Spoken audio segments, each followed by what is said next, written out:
Hello friends, बरायबाय Bodo Job Info official YouTube channel दा CIT नि बागै गोदान भिडिअ नोंथांमोना नायदो बेनो जाबाय अनलाइन बोरै खालामो मबाइलाव स' बिनि बागै भिडिअ नायखिबा नोंथांमोना डिसक्रिप्शनाव मोनगोन नङाब्ला स' आइ बाटनावबो ओंखारगासिनो दङ नोंथांमोना नायनानै क्लिक खालामबानो जाबाय बेनिफ्राय डिटेल्सखौ नायनो हागोन जे सोर हायो एप्लाइ खालामनो दा जों फार्स्टनि अपसन बेयाव थुनांगोन अके बेयाव थुनाय लोगो लोगो जों अफिशियेल नटिफिकेशन आरो अनलाइन खालामनो हायो दा नै डाउनलड एटेचमेन्ट मोनदों बेयाव थुयोब्ला नटिफिकेशन एन्ड बेनिफ्राय गोजौआव मोनसे अपसन दङ पर्टेल स' बे पर्टेलाव थुयोब्ला नोंथांमोना डाइरेक्ट अनलाइन प्रसेसआव थांनो हायो बेखायनो आं बेयाव थुबाय स' बिनिफ्राय लगइन आरो रेजिस्टार दा जोंहा आइडि गैया नालाय जोङो रेजिस्टार खालामनांगोन बेखायनो जों खालामबाय स' बिनि लास्ट डेटआ 25 जुनसिम थागोन दा जों रेजिस्टाराव थुबाय स' थुनाय लोगो लोगो मा ओंखारखो नोंथांमोना नायदो डिटेल्सआव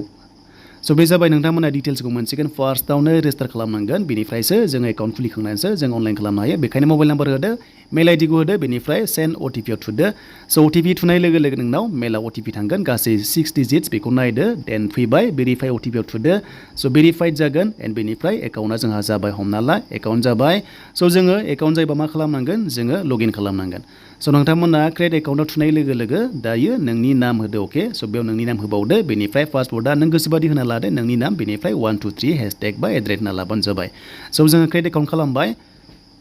देन खालामनाय लोगो लोगो नोंथांमोना माबोरै मोनगोन नायलांबाय था भिडिअखौ इजियावनो खालामनांगोन अनलाइन जायफ्रा नोंथांमोना इन्टारेस्टेड दङ बे पोस्टआव खालामबा हायार सेकेन्डारि पास खालामनांगोन स' जोङो क्लिक हियार टु लगइनआव क्लिक खालामदो जों लगइन खालामनानैसो जों आइडि मोनबाय नालाय लगइन खालामनानै जोङो एप्लाइ खालामनो हायो दा नै फाइनालि फैबाय मेल एड्रेसखौ होफिनदो बेनिफ्राय पासवर्डआ जि दङमोन नोंथाङा होदोंमोन बेखौ होनानै लगइन खालामदो अब्लानो जों अनलाइनाव थांनो हासिगोन स' दायो नोंथांमोना जेब्ला लगइन खालामगोन अब्ला बेबादि मोनगोन एन्ड बेनिफ्राय नोंथांमोना बेबादि मोनगोन आरो स' आन्दायनाङा स' बेहाय नोंथांमोना हम मोनगोन बेयाव खनसे ट्राइ खालामनानै नायनो हागोन हमाव थुनाय लोगो लोगो स' बे हमानो ओंखारफिनगोन दा जों खालामनांगोन जोंहा नैबे मोनथामसिन दङ बेयाव खनसे क्लिक खालाम अके स' बेयाव क्लिक खालामनाय लोगो लोगो जोंहा दानि एप्लिकेसन फिल खालामनांगौ नालाय बेखायनो जों माइ प्रफाइलाव बेयाव फैनांगोन एन्ड एप्लाइड पस्टआव ओंखारखागोन एन्ड लास्टआव पेमेन्ट दाननांगोन अके पेमेन्ट दानबासो साक्सेस जायो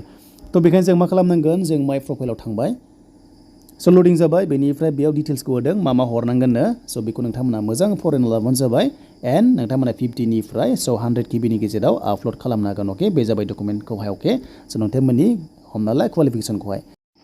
स' बेनिफ्राय नोंथांमोना एसे गायाव फैदो गायाव फैनानै बेयाव माखासे दायो डेटाखौ नोंथांमोना सोनांसिगोन दा फार्स्टआव नोंनि नाम अके स' नोंनि नामा जेरै दं बेखौ लिरबानो जाबाय सार्टिफिकेटआव एन्ड बेनिफ्राय फादार्स नेम देन मादार्स नेम बेनिफ्राय मेरिड आनमेरिड सेलेक्ट खालामदो जुदि मेरिडबा नोंथांमोना हौवा एबा हिन्जावनि नामखौ गाहायाव लिरबानो जाबाय जुदि दङब्ला स' बेनिफ्राय नोंथांमोना मा खालामनांगोन जेन्डार स' जेन्डारखौ नोंथांमोना सेलेक्ट खालामदो एन्ड बेनिफ्राय बार्थडे सेलेक्ट खालामदो नेसनेलिटि ओंखारखायो नोंथांमोना केटेगरियाव एसटिखौ होनांगोन अके एसटिखौ होदो एन्ड बेनिफ्राय फिजिकेल डिसेबिलिटि पार्सनफ्रा नंगौबा येस नङाबा न' होबाय एन्ड बेनिफ्राय कमिउनिकेसन एड्रेसआव बेयाव एग्जाम्पल जेरै दं बेखौ नोंथांमोना जाहाथे लिरो आरो बे मिन्स जाहैबाय नोंखौहाय जेराव माने कन्टेक्ट खालामना मोननो हागोन नों जेराव थायो बेखौ लिरनो होदों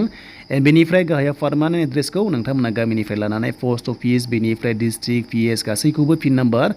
बेनिफ्राय स्टेट जाहाथे मोजां मोजां लिरो आरो एन्ड बेनिफ्राय primary contact number and secondary contact number मोननै फन नाम्बारखौ नोंथांमोना गाहायाव अप्सन मोनदों स' बेयाव नोंथांमोना सेलेक्ट खालामबानो जाबाय एन्ड बेनिफ्राय पासपर्ट फट'ग्राफ नोंथांमोना आपल'ड खालामनांगोन अके स' बेनो जाबाय 100 किबि मेक्सिमाम 50 किबिनिफ्राय 100नि गेजेराव जानांगोन बेखौ नोंथांमोना जिपिजिबाबो आपल'ड खालामनो हागोन एन्ड बेनिफ्राय साइना नोंथांमोना होनांगोन बेनो जाबाय साइना जाबाय जोंहा अनलि 50 किबिसिम हागोन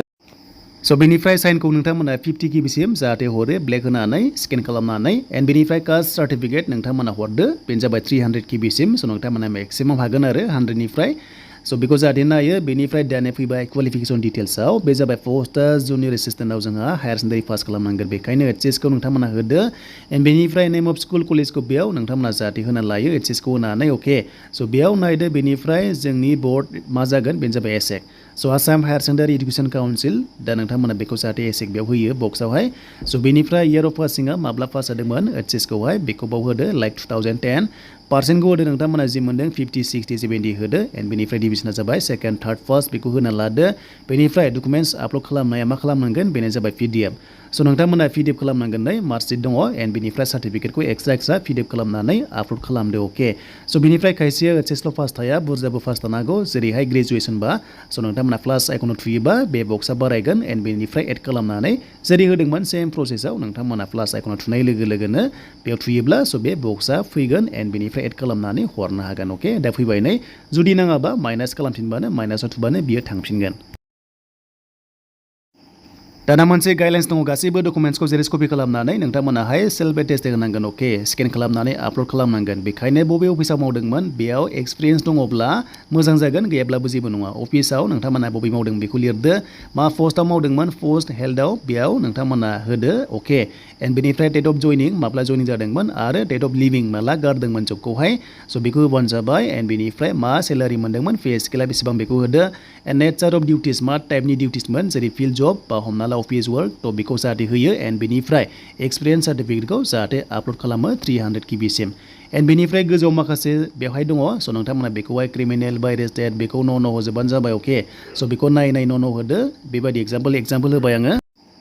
दानिया फैबाय नोंथांमोननि लेंगुवेज अके बेयाव रिड राइट स्पिक इंलिसाव होनानै बेबायदि जि हाय नोंथांमोना होदो अके बेखौ होजोबबानो जाबाय बेनिफ्राय डिक्लेरेसनाव टिक मार्क होनानै साबमिट खालामनाय लोगो लोगो बियो साबमिट जासिगोन एन्ड अपसन फैगोन लास्टआव पेमेन्ट स' पेमेन्ट दानांगोन 500 पे खालामनांगोन अब्लासो फाइनाल साबमिट जागोन आरो जायफ्रा फाइनाल साबमिट जाबाय नोंथांमोनखौहाय स' नोंथांमोनखौ लिंहरगोन इन्टारभिउनि थाखाय जायखौ सर्टलिस्ट खालामो नोंथांमोना थांनांगोन इन्टारभिउ होनो CITआव बेनो जाबाय वाक इन इन्टारभिउ स' डाइरेक्ट इन्टारभिउ लागोन आरो नोंथांमोनखौहाय टाइपिं टेस्ट लागोन अके एन्ड बेयाव पास जाबानो नोंथांमोननि साख्रि जागोन स' बेनोमोन CITनि आन्दाराव बे जाबाय सेन्ट्रेल गभर्नमेन्ट जब बेखायनो बायदिसिना एक्सपिरियेन्स बिदों पस्ट लाइ पस्टआव नाथाय बे पस्टआव जुनियर एसिस्टेन्टआवहाय थ' बेयाव एक्सपिरियेन्स नांलाया फ्रेश केन्डिडेट हायो अके स' बेबायदि नोंथांमोना नायनो हागोन बेनिफ्राय लास्टआव पेमेन्ट दानबानो फाइनाल साक्सेस जासिगोन आरो स' एडमिट फैयोब्ला नोंथांमोना खबर मोनगोन स' नोंथांमोना कल फैगोन